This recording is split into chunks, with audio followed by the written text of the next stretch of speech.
That was an abrupt ending. That sounded like an abrupt ending to me, like something just went, no, I'm done. Oh, hey, welcome everybody to Monday Night Therapy. It's John and Todd, and we're here for therapy. Do you need any therapy this week, Todd? Oh, I'm in pretty good shape this week. So Are I'll be you? a giver. A giver, yeah, yeah. Oh, I'll give. this is rare for you, being a giver. Well, everything happens. Do you know what I did this week, Todd? Went golfing. That would be different. I did not go golfing. I had my annual cardiology checkup. Oh yeah. Yeah, yeah. Do you know what an EF is? Either an accounting firm or the measure of a tornado. EF stands for ejection fraction. It's how hard your blood. Good God. EF stands for ejection fraction. It's how hard your heart can pump blood. And mine last year, mine was 35. This year, it's between 35 and 40. So I don't know if they're being gracious or it went up a little. But a normal ejection fraction is around 55 to 60. So obviously, mine is this low because part of my heart is dead. And we know what part of my heart is dead, don't we, Todd? Yes, we do. It's that black-hearted part of your being. I wasn't aware it was that part. I always thought it was the part that had any love for Iowa or Creighton. But hey, I'm there. maybe That's what I meant. That black-hearted part of you. So for people who don't know what an EF is, now you know what an EF is. Ejection fraction of the heart. What is going on in Husker sports? What should we start with, Todd? Should we start at the top of the list? Yeah, we got stuff to talk about today. We do. Good stuff. Yeah. We all knew that after the spring game, once, with the portal open, it was open for about a week or so, that there were going to be Nebraska players move out of the program. So I don't know how. The biggest name, obviously, that has left is Casey Thompson, and I don't know. What do you think about Casey Thompson leaving? Well, I think it's, I was just on a show previous to this, college, come on, Mark Rogers, the voice of college football. He's been on YouTube a long time. And I asked the host, who wasn't Mark, it was a different guy. I asked the host, when was the last time a quarterback went through the entire season at Nebraska unscathed? Anybody? Commenters? I tell you what, I wouldn't. Yeah, if anybody in the audience knows, that's a good quiz question, because I couldn't tell you the last quarterback that went through. When you say unscathed, are you saying started and played every game, or are you? Yeah, talking... let's do that. Let's do that. Because I think Adrian played every game, didn't he? One of those, the year he had a broken jaw and he still went out and played. But I mean, at the same time, you kind of go, he had a broken jaw, Last year, Casey Thompson had like a torn labrum or some damn thing. so you kind of look at it and you go, okay, Jeff Sims, I don't think has made it through a year unscathed. The offensive line at Nebraska is still unproven and was terrible the past 2 seasons. It's so you kind of look at it and you go, wow, there went a lot of experience out the door. So that's probably the biggest thing for me is that, Jeff Sims unproven in a Nebraska uniform, because we all know that when you put on a Nebraska uniform, different superpowers begin to evolve in your body, just like Marvel characters. If Marvel characters went over to DC Comics, they'd have different superpowers. I shouldn't go down that road because I really don't No, know that be universe. careful. I Be don't know careful where that. you go. Yeah, yeah, Yeah, yeah. I think the biggest loss that Nebraska experiences with Casey Thompson leaving is his leadership and his commitment to preparation. That's not to say that other quarterbacks uh, haven't been strong leaders or haven't prepared well, but he really did. I mean, he took it to another level compared to other recent quarterbacks at Nebraska. Is Casey Thompson a loss? Is it a loss for Nebraska losing him? My opinion, yes, if Jeff Sims gets hurt early in the season. Because the drop off, in my opinion, from Casey Thompson as the backup to pick whoever you want, Chuba, Heinrich, the transfer from Ole Miss, whoever you want to talk about, is dramatic. And so I think we better keep our fingers crossed that the offensive line keeps Jeff Sims standing, and he doesn't get all beat to hell. I'm going to take this comment from M. Gaboski, our Michigan guy, real quick. He says, just got in here and you guys sound sad and depressed like me under Rich Rod and Brady Hoke. It gets better, hopefully. My kind sir, we're not sad and depressed. We're old. So you just see old people walking around sometimes. You're like, oh, look at that old codger guy. No, they're just tired. They're just tired. I think so. I'm feeling pretty good. I'm feeling pretty good. I had it. Well, then you're sad and depressed. No, I'm not sad and depressed. I'm feeling good. Oh, yeah. Okay. So yeah. Casey Thompson. Yeah, I think Casey Thompson, I guess maybe he was told he wasn't going to be the starter. Maybe he's out looking for more nil money, which, there are teams out there that need a quarterback for a year. He wants to play. And I think that was probably, I would say that Casey Thompson might have been towards the top of the list on Matt Rule's players that needed to be talked to after the spring game, or conversations that needed to be held.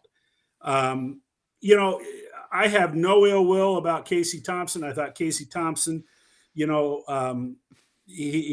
factored in what success Nebraska did have last year. He was a key component in that.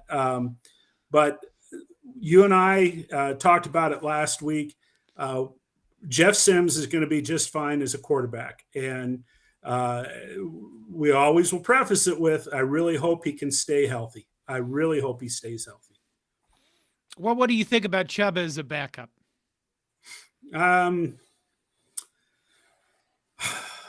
I'd feel better with Logan Smothers, and I know that doesn't make some of our fans happy. Logan Smothers was a hard worker, and we can get into all sorts of arguments about him, his effectiveness, but I have a lot more faith in Logan Smothers being able to move the team forward than I do Chuba Purdy. But Chuba played well at times last year, but maybe this new offense fits him better. Maybe that's the issue. And when you think in terms of the way Mark Whipple coached last year, his offense, the type of quarterback that Casey Thompson was, Chuba Purdy doesn't fit into that mold as well. He can run though. He You know can what I think run. about Chubba Purdy? Let's take this comment. Matt Hansen says Nebraska was horrible without Thompson last year. The one thing I would say about Chubba Purdy is that I think he's Mr. Decision guy. If the thing isn't there, he's going to go, and I think that he can run fairly decently, run whatever running quarterback plays they need to do. I don't know. I think we're kind of unfair to him. I mean, let's face it. Last year we tend to look at last year, and people keep using it as if it's a normal year, and it was a year of complete dysfunction, probably as bad as any team that could have gone through shit in college football. I can't remember the name of a coach who took over Ole Miss, I think it was, or Mississippi State, Southern Miss. And he went 0-12. He was an assistant coach for a long time, and he went 0-12 in his only year with them, and it was a complete disaster. The only thing I could compare to in sports wise is what Northwestern is going through uh, in baseball, where their coaches have left. Their head coach is a disaster, and they have to struggle through the rest of the season.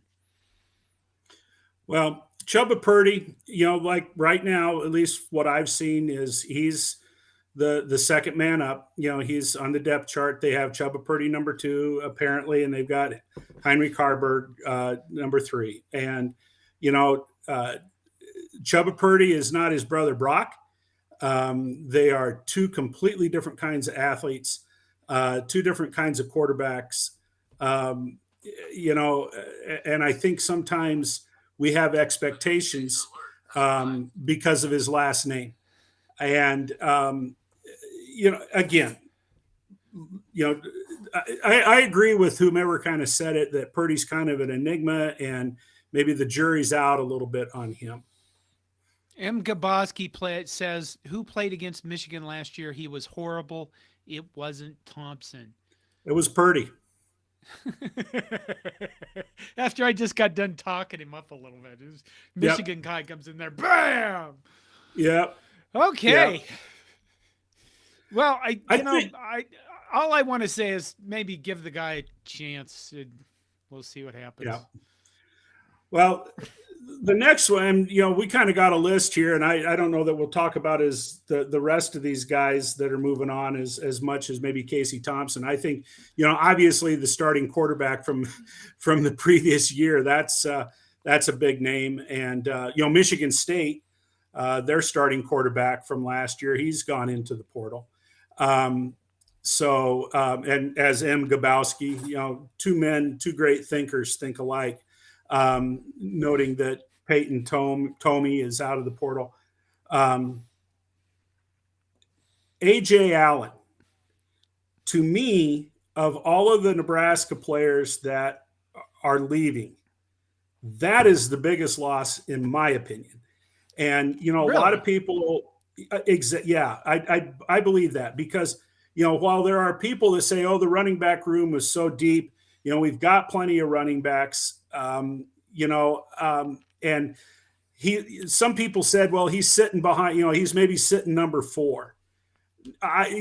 Based upon his performance last year before he got hurt, and with what little I saw during the spring game, AJ Allen's in my top 2.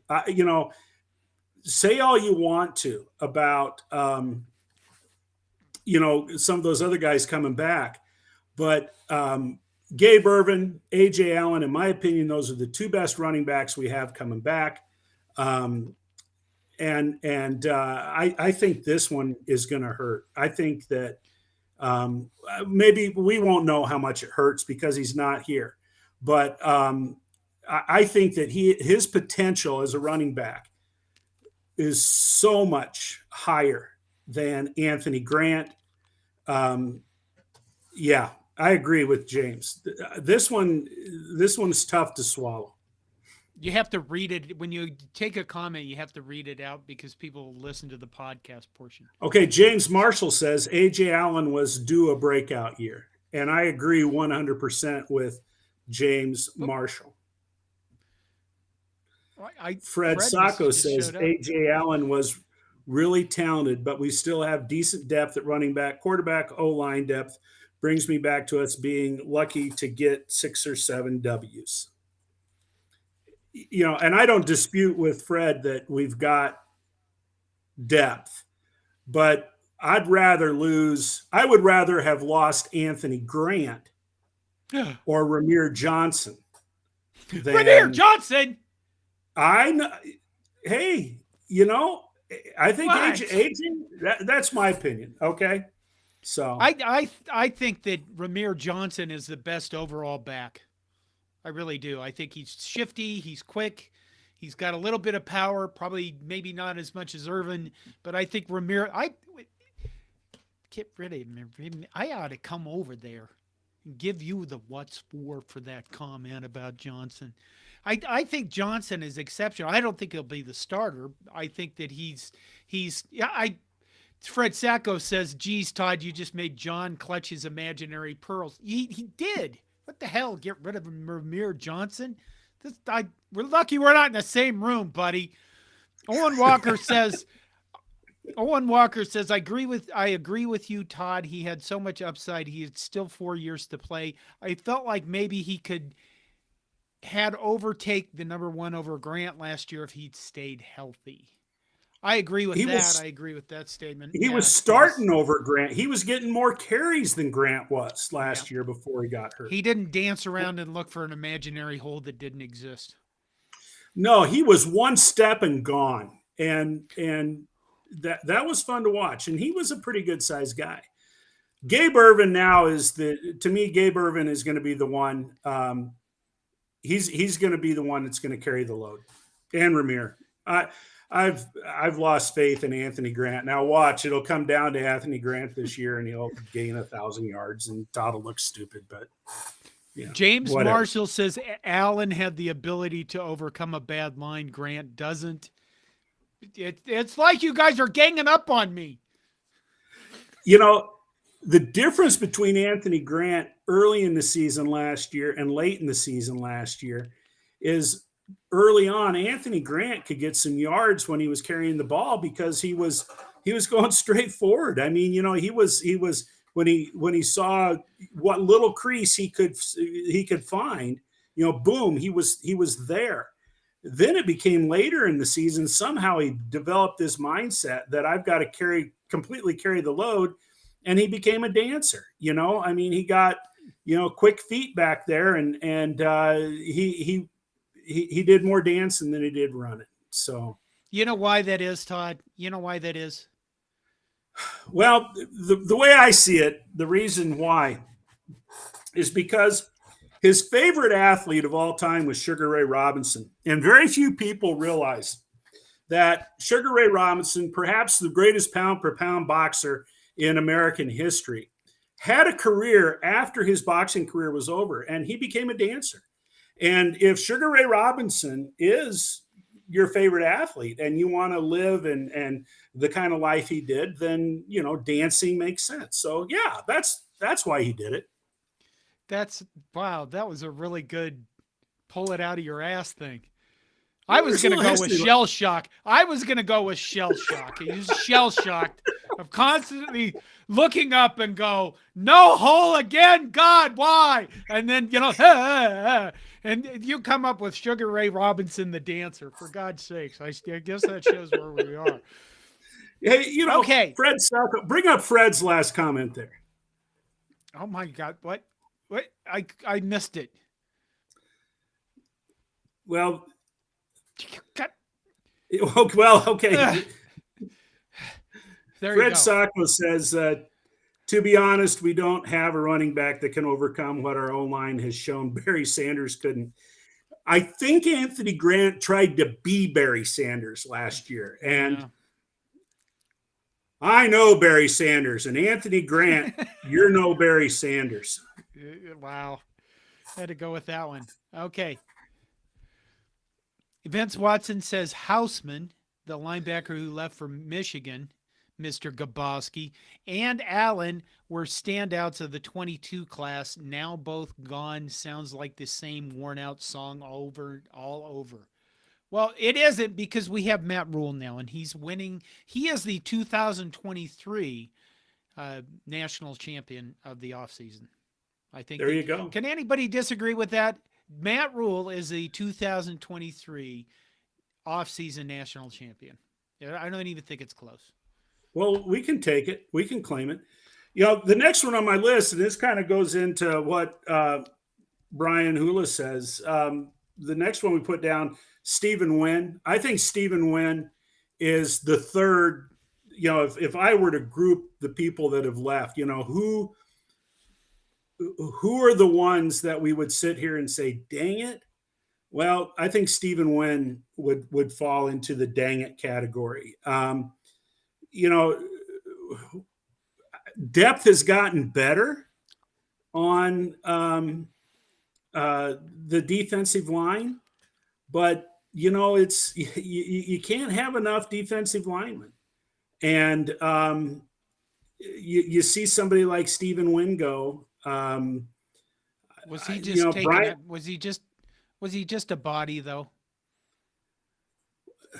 I don't know if he was just a body or not. We better read the quote. I forgot. Brian Hula says Wynn will probably prove to be the biggest loss towards the end of the season as injuries and depth runs out. And you know, I can't dispute that. I think that certainly could be the case. Oh, I had another one. James Marshall comes in with, did a quarterback ever get brutalized worse than Thompson did at times last year? Francois of Florida State is the only one I can think of.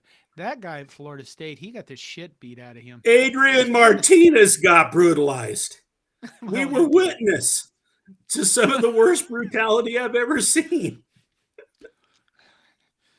he did. In fact, this whole YouTube thing started really from the 2020 Minnesota game where I walked outside and sat down next to a tree and bitched into my phone for 6 minutes, 7 minutes, and put it online.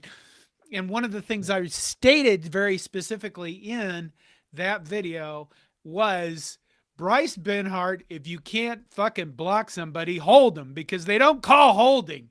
You can't let Adrian Martinez just get hit. If you remember in that game, Benhart gave up a block. It was one of those lookout blocks, and Martinez got hit and coughed up the ball. But there you go. Okay, going on. Well, and so you know, we had some other players. So we had. Go ahead. No, you go. Stephen Wynn. Yeah, you're right. I think the depth issue. It's going to be interesting. I thought during the spring game the defense did a very good job of flying around to the ball. They looked interested in actually playing defense, which seemed, you know, last year the defense kind of came together a little bit under who is it, Bill Bush. And, you know, but it's still at times they were like, yeah, okay, well, you know, whatever. I think that'll be the interesting thing for me when we go into our first few games is does the defense really, you know, want to get to the ball? Do they want to make tackles? Because sometimes it seemed like they didn't. Okay, you were gonna move on. Well, yeah, and you pinned some of these comments. There's some great comments we need to come back to. So, you know, there were some other guys that left. You know, there are a total of 3 quarterbacks have left. In addition to Casey Thompson, Richard Torres, the freshman from Texas, he's gone. And I don't know, no surprise there probably. Kid has a strong arm. And then Logan Smothers announced officially, I think today, that he was leaving. We'd heard he was going to go. You know, the thing, and someone had mentioned earlier in the comments, and I saw it too, that apparently the door is still open if Logan Smothers wants to return. Coach Rule is, you know, very impressed with his work ethic and his attention to detail, and you know, just likes his attitude. And to me, you know, I sensed that with Smothers from the time he got here. You know, he's a son of a coach. And, you know, those kinds of players have a little bit different mindset than some others. And no, Logan Smothers is not going to be an all Big Ten quarterback, but I think he's a reliable backup. And it does concern me that we don't have that kind of maturity backing up Jeff Sims. So And there were some other guys that were gone too. But I don't know. I don't think we need to dissect every one of them. We do have, it's been mentioned a couple of times in the chat. Richard Torres. I'd mentioned Richard Torres. Okay. So, okay. We do have a kid coming who visited from Wyoming, University of Wyoming. Caden Becker. He apparently was a quarterback at Scott, and then he was apparently the quarterback at Burke. And then when Omaha Public Schools called off the football season during the COVID year, 2020, he transferred to Scott and played. And then he's out at Wyoming. They moved him to tight end, and apparently he's looking to transfer, and he's visiting Nebraska. And so, is he going to be a walk-on? I don't know. I'm not sure that you take someone in a position where we have a lot of depth and give him a scholarship. I wouldn't. I mean, I think that, what are we still up? 4 or 5? I think over like 4 or 5, something like that. I think some of those guys might retire from football and opt just to, and you see, here's something that, probably a lot of people have heard, but since Matt Rule is in his first year, he can reduce his roster and, award academic scholarships to some players, and they can remain at the University of Nebraska, but they wouldn't have athletic scholarships playing on the football team. So he can get his numbers down that way if he wants to. But we'll see. At least we aren't Colorado. We haven't mentioned Linda yet. Linda Wilkins says that kid from Wyoming is coming as a walk-on. Well, we just got a walk-on from Eldridge North Scott, an offensive lineman, committed as a walk-on for the 2023 class. So there's there's more offensive lineman depth. Kind of strange that a 2023 would wait this long. My suspicions are, and I'm not trying to be a jerk here, is that he was waiting around for Iowa to offer. I mean, Eldridge North Scott's only about an hour from Iowa City.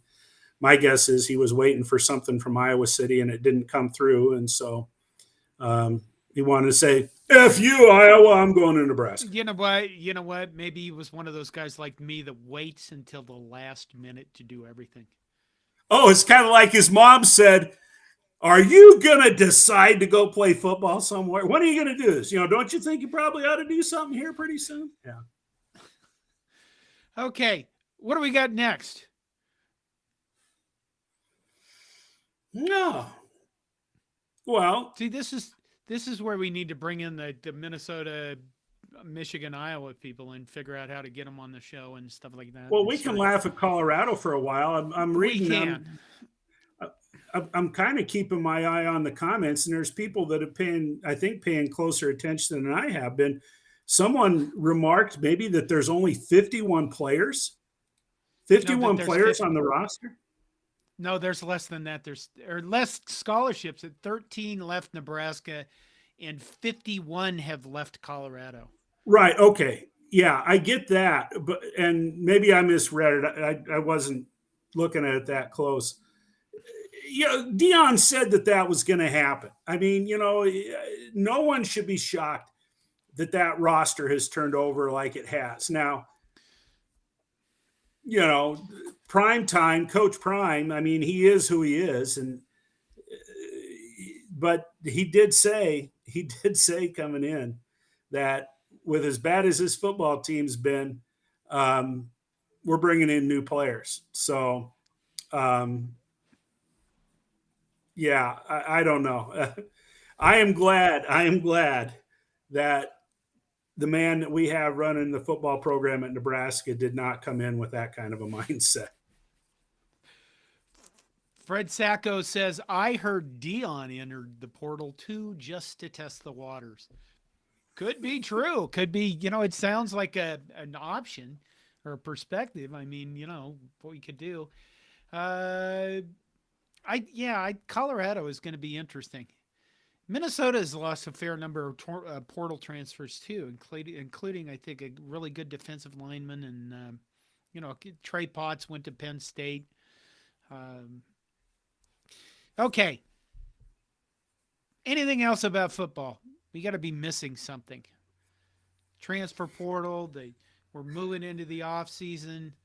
Well, the draft. Coaches, the draft. Why was that not in our notes? Oh, it is in our notes. Oh my God, it's the early onset stuff coming in here. There were only 2 Nebraska players drafted, Todd. O'Shawn Mathis went first. Yeah, followed by Trey Palmer. Right after him, Trey Palmer. What do you think of that? No surprise. And I'm not surprised. What were they in the 6th round, maybe? Both of them, I think. I think so. Something like that. Late in the draft. I know that there are some people that were hypothesizing about what am I trying to say? That Palmer might be in the 3rd round. I'm not surprised at all they fell that far. What did surprise me, and again, I'm not a big NFL guy. I think the draft is kind of fun to watch, and I wouldn't say that it's necessarily one of my bucket list things to do in life. But, I've been down to Kansas City quite a few times. I'm very familiar with that area where they held the draft. And, my gosh, just to see all those people down there and the excitement that's in the air. And I think that might be kind of fun to be around sometime. But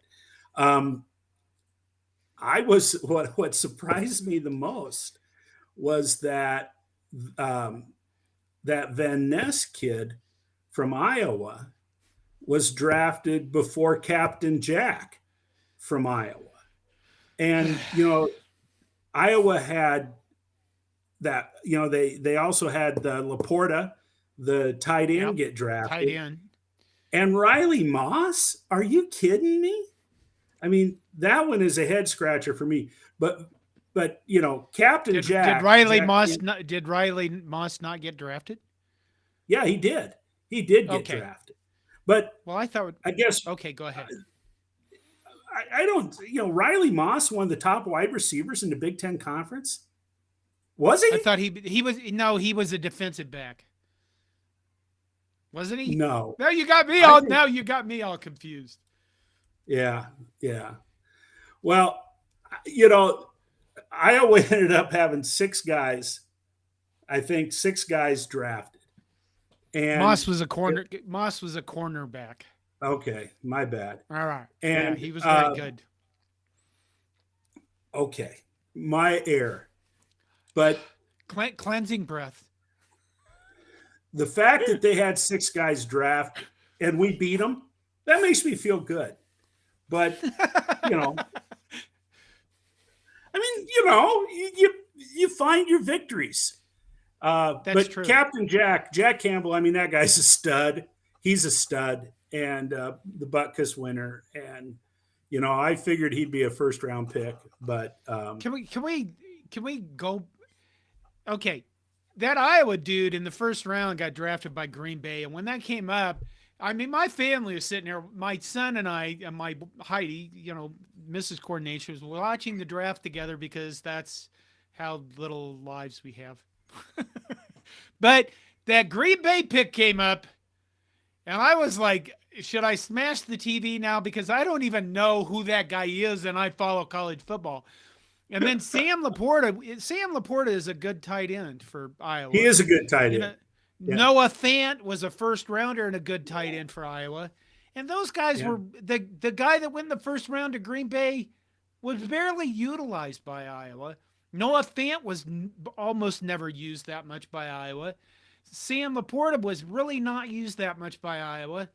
What the hell? Why do they have these athletes and then they don't actually? Is this because Kirk Ferentz has some kind of favoritism crap going on? Those guys ism with him. They develop players, and they've had a number of kids that have been drafted in recent years that were from small schools in Iowa. I mean, it's kind of like it used to be at Nebraska. But, they have in the last few years, the Hawkinson kid, he was from Sheraton, Iowa. They had a kid from Solon, Iowa that was drafted. I mean, Jack Campbell was from Cedar Falls, Iowa, which is a bigger school. Van Ness kid was, here's why Van Ness got drafted so high. I mean, the truth is, he's got two incredibly hot sisters. I mean, they are just hot as hell. They are blonde bombshell beauties. And his own girlfriend is an influencer with a whole bunch of fans. She's pretty damn hot herself. And so Green Bay's doing it for the effect. I mean, it's a total package thing for him. It's going to be a marketing ploy by Green Bay. That's why. I mean, it's what he brings to the party, man. It's what he brings. Okay. Let's show this one. Cornborn Mike. Hi, Cornborn Mike. Says, did they show Trey Palmer's and O'Shawn Mathens highlights during the draft pick? I don't think they showed it. Somebody else said it's hard to show highlights when you don't have any. Trey Palmer had some highlights. Were you watching the draft when they got chosen? No, I was at the baseball game.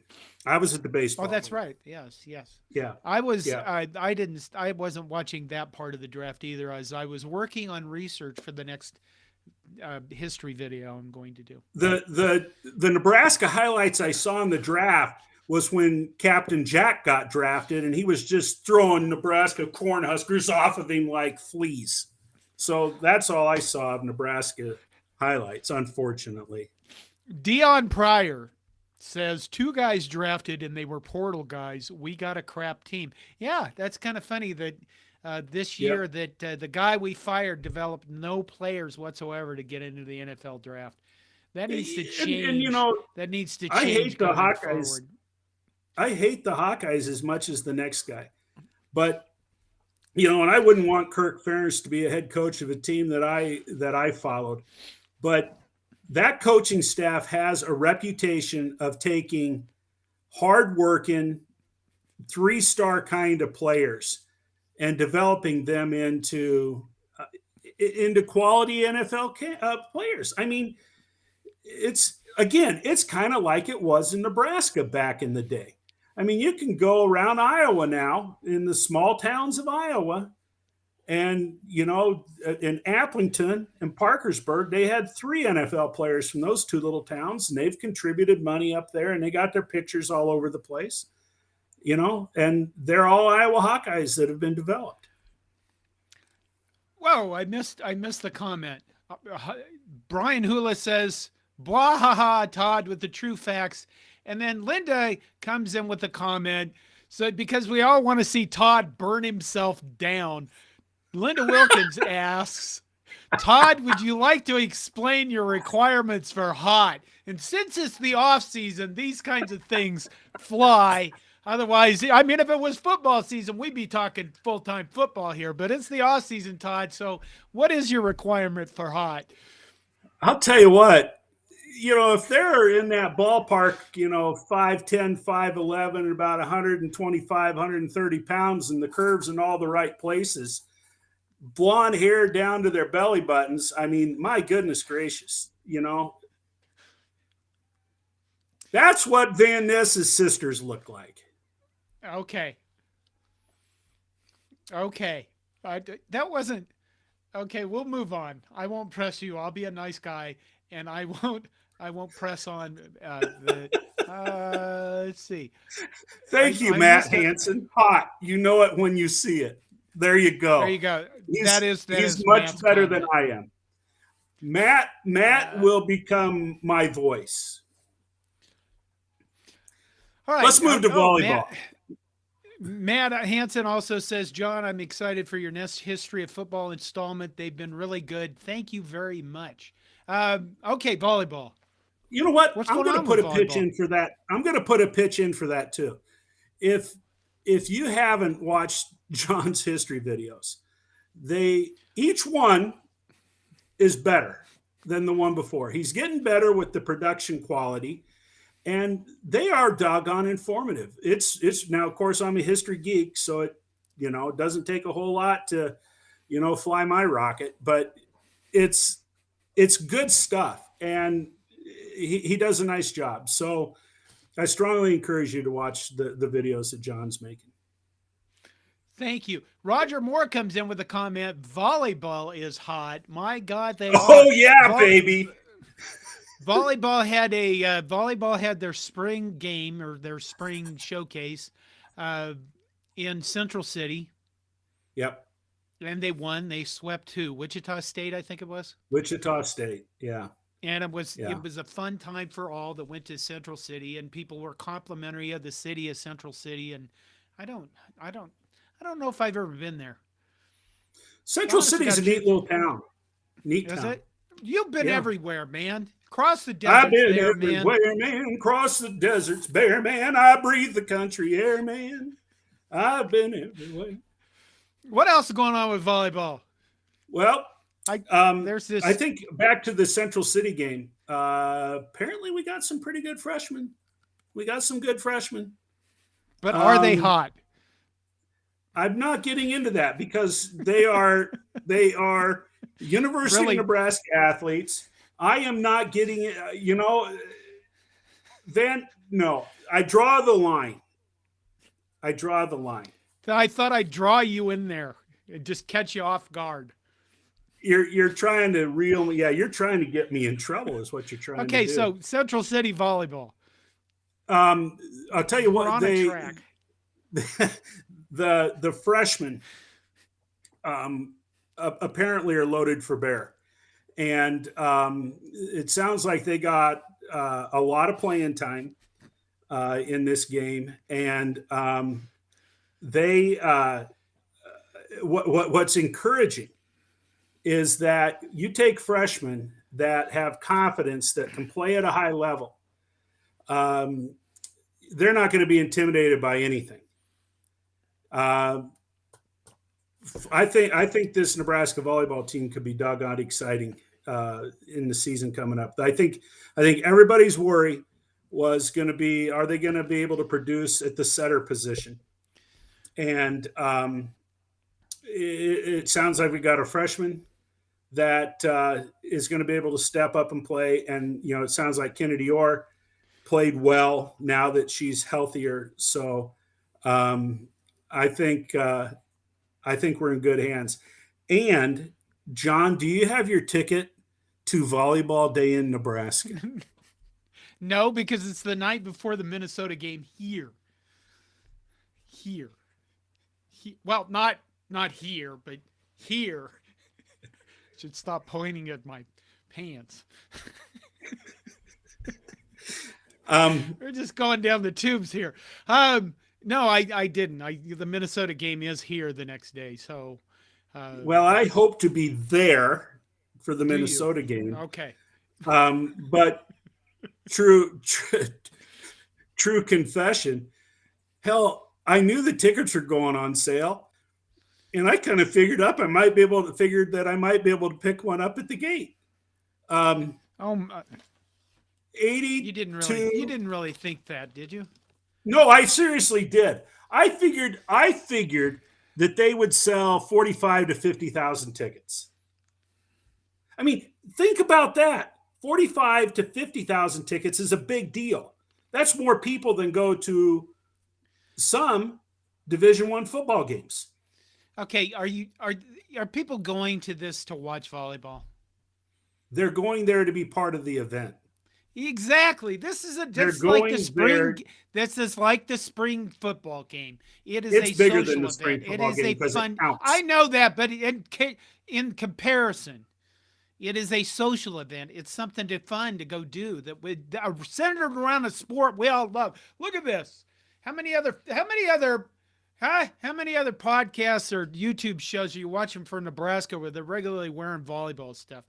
But that's why it was, you knew it was going to sell out. I guess I figured it would just sell out like it did, like immediately, because people are insane. for volleyball, Yeah, and it's a well, great sport. and that's what Nebraska people do. It's an event, and the last big event in that stadium that wasn't a football game, and probably somebody's going to contradict me here, was Farm Aid 3, I believe. And I was there for that, and it was huge. But that Nebraska people turn out for events. If something's coming to Nebraska and it's going to be a big deal, Nebraska fans are going to show up. And, I would be willing to bet if somebody beats the record, Nebraska fans will top this one. I mean, it's just nuts. So I think it's going to be an incredible event. Matt Hansen says they have a chance at breaking the world record for women's athletic attendance. I think that record is 95,000 for a World Cup event. And I mean, if you can take thousands more people and stick them in there as I don't know, event people, media, whatever. Yeah, you're going to come up there close. And then what happened after Nebraska did this, Todd? Do you know what happened? What happened after Nebraska did this? Let's play a non-football sport in a football stadium thing. Well, I don't know if you're referring to the fact that Patty Gasso down at Oklahoma has said, "Oh, think you're going to break a record? Well, you know what? Maybe we can top it with a softball game in Memorial Stadium at Oklahoma." And, we had a little bit of back and forth on Slack. The way that OU fans follow Oklahoma softball, like 45-1 this year, Yeah, 11 really straight Big 12 championships. I mean, dynasty is not the right word for what they've done at Oklahoma. Can they get 85,000 people at a softball game in Oklahoma? I think they might. I think there's a chance they could. So, that's our segue into softball. But before we go there, you know who was a really hot woman for volleyball at Nebraska, Todd? Well, Annie go ahead. In my opinion, there's a lot of them, but I am not going to go public because that's not why I watch Nebraska volleyball. They are incredible athletes that play at an incredibly high level. And I don't want anyone to ever say that, well, the only reason you watch is because they wear those tight shorts. Hell no. Those are incredible athletes, and I love watching the game. So I'm not getting into hotness. They are very attractive young women that are amazing athletes. And that's my story, and I'm sticking to it. Annie Adams, Zach. She was. Do you remember her? Oh yeah. She used to come to our parties at 1219 New Hampshire. And I remember being at the first time I ever met her, I was standing there, I was talking to her, and she walked away, and I realized two things. Number one, that was the first time I ever had to look up to talk to a woman. And number two, she was like an Amazon, and then I fainted, and then everybody made fun of me. Anyway, softball. Let's move on. She played on our softball. wiffle ball team. She was on our co-ed wiffle ball team. Okay, softball. We're moving on to softball. Well, let's not spend a whole lot of time on softball. Geez Louise, our women got smoked by Northwestern. They got swept 3-0. In the first game, Northwestern scored 23 runs. I mean, it was just an absolute domination. And then in the second two games, history. Yeah. God, yeah, it was horrible. Then the second two games, Nebraska had good sized leads in both games and ended up getting beat at the end. So frustrating weekend. Northwestern's got a really dangerous team this year. They've got good pitching, but they've got incredible offense. And they not good for the softball team.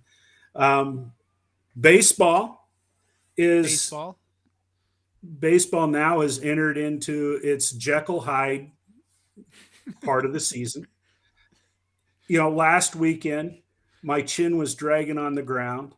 That was the worst shellacking that Nebraska baseball had taken for a weekend for a while since Maryland a year ago. And, then they get beat by South Dakota State in a midweek game. They get beat Friday night by Minnesota. And then that game's on TV. The Friday night game was on BTN, and I had to sit there and watch that with my freaking University of Minnesota alum son. And I just like, what the hell? Minnesota's terrible, and then we lose, and I'm like, I'm going to smash the TV, and then I didn't smash the TV. Well, and then we came back and played well the next 2 days. Aaron, our baseball guy, coordination, I think he's onto something. We suck at night games. We need to play games that start at 1 o'clock, 2 o'clock, no later than 3 o'clock.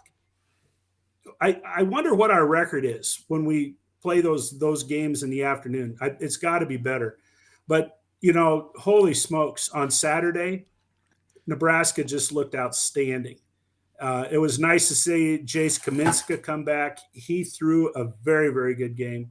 And then on Sunday, another good performance for Nebraska. So now next weekend we go out to Maryland, and who's going to show up? Which Nebraska team? The team that played Saturday and Sunday, or the team that played Friday night? And do you know where we are in the Big Ten standings? 4. Well, we're kind of tied for third. Well, are we tied for third record-wise? Well, Indiana got swept this last weekend, right? Right. Okay. And so Indiana and Nebraska are at third with a 9-6 record. Maryland is in first with an 11-4 record. I'm talking about conference records. Michigan State, what the hell is going on there that they're second at 10-5? Well, they whoever they played this weekend, they won all 3 games, and they've been kind of floating there. I don't know that Michigan State has faced off against some of the top teams in the conference yet. I don't know that. I haven't been paying attention to them. Maryland swept Indiana at Indiana. And Indiana's got the best RPI by a mile over any other school in the Big Ten. And Joel Tilson wants to know who's hosting the Big Ten baseball tournament. Well, I suppose Nebraska is the host if a school has to be the host, but the Big Ten moves their, they have bids for their baseball tournament just like they do for the basketball tournament, so I don't know if the basketball tournament's in Chicago, does that mean that Northwestern or Illinois is the host? It is at, it's here in Omaha. And okay. So I guess that would make Nebraska the host. So the Big Ten baseball tournament is coming up at the end of this month, as it is May now. Yes. In Omaha. Are you going to go to the Big Ten baseball tournament, Todd? I certainly plan to. Oh, okay. Roger Moore comes up with this. Amazon just delivered my Nebraska doesn't care about basketball t-shirt. Roger, where did you get that t-shirt? I tweeted that, and I think I started something way back on Twitter about Nebraska basketball, and then somebody else picked up on it, and then it turned into this regular thing. Nebraska's picked up 3 guys from the portal, and heaven forbid they got a point guard from Iowa, which what the hell does that mean? But all 3 of the guys that they're bringing in, they have 2 years of eligibility, so it's not a 1-year fix. You know what the guy coming from Iowa means, Todd? You know what it means? That he it means he likes to beat Iowa. Well, it means that, people really know what an asshole Fran McCaffrey is. And, if your last name isn't McCaffrey, you really don't want to be associated with Fran McCaffrey. So, yeah. Yeah. Linda Wilkins comes back with Ohio report of tasting great on the pipeline jerky from Hawaii. That's kind of weird. Da, da, da, da, da, da. Fred Sacco comes in with, I have John's All Hope Is Gone and Cobby t-shirts. Still waiting for Corn Nation hemorrhoid donut and shoe trees. It's America. We'll have to come up with stuff to sell, I guess. Joel Tilson comes in with, basketball coach Hoiberg got another year. Yes, he did, because honestly, I don't know who else is left to hire for Nebraska. And he did show some improvement, and he did have some injuries. And I guess we're just going to see what happens next year. I do think we got some interesting transfer portal guys for basketball. We're coming up on 55 minutes, Todd. Is there anything left on our list? No. We've exhausted our list. We actually planned for this show. It's kind of weird. That's because, you know why that is? It's because we're older, and you guys with the comments are great, and sometimes the comments throw us off so much, so we have a list to keep us on target and on track and on topic. So we got 4 minutes left, Todd. 4 minutes left. Do you want me to tell you about some research I did today? Yeah. Okay. I'll tell you all, and this is for an upcoming video. And it has to do with the 1874 grasshopper plague that hit Nebraska. And I don't know if I can remember being a kid and walking through the tall grass, the blue stem in Nebraska, and the grasshoppers flying up around me. And I swear to God, they were like 6 inches, 8 inches long. You could eat them if you wanted to. But in 1874, the grasshopper plague was so bad in Nebraska that the U.S. Army was instructed to distribute clothing to people. Because the grasshoppers didn't just eat the crops. They got into their homes and they ate everything that wasn't like in tin cans and stuff. They ate people's clothes. They ate their sheets. They ate everything. So I don't know. The whole idea that you would have, okay, let me see if I can find this. And I'll read you a passage of this. Amateur estimates from the period showed similar results, that they had massive, just literally clouds of grasshoppers. In June 1875, this was after the year 1874, which 1874 was horrible. This is a year later. Albert Child, a county judge and sometimes meteorologist in Plattsmouth, Nebraska, observed one huge swarm as it passed overhead.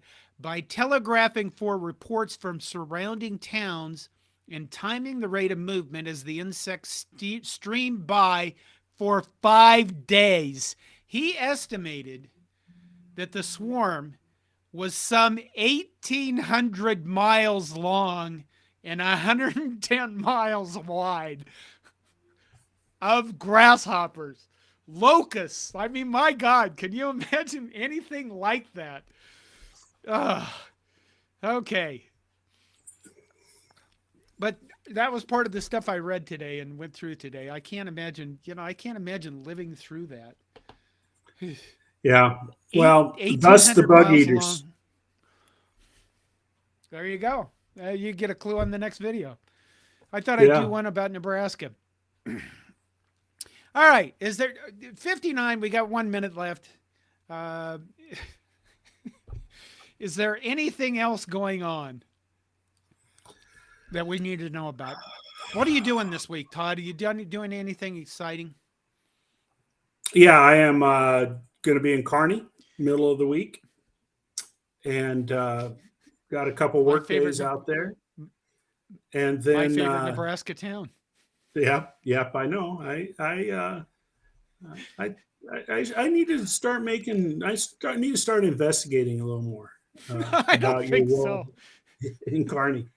No, going to be in Kearney in the middle of the week, and then going to go to Colorado for a week and hang out hang out in the mountains. So a week from now, I'll be talking to everyone from Georgetown, Colorado. So going to go out there with my son and spend some time enjoying the Rocky Mountains.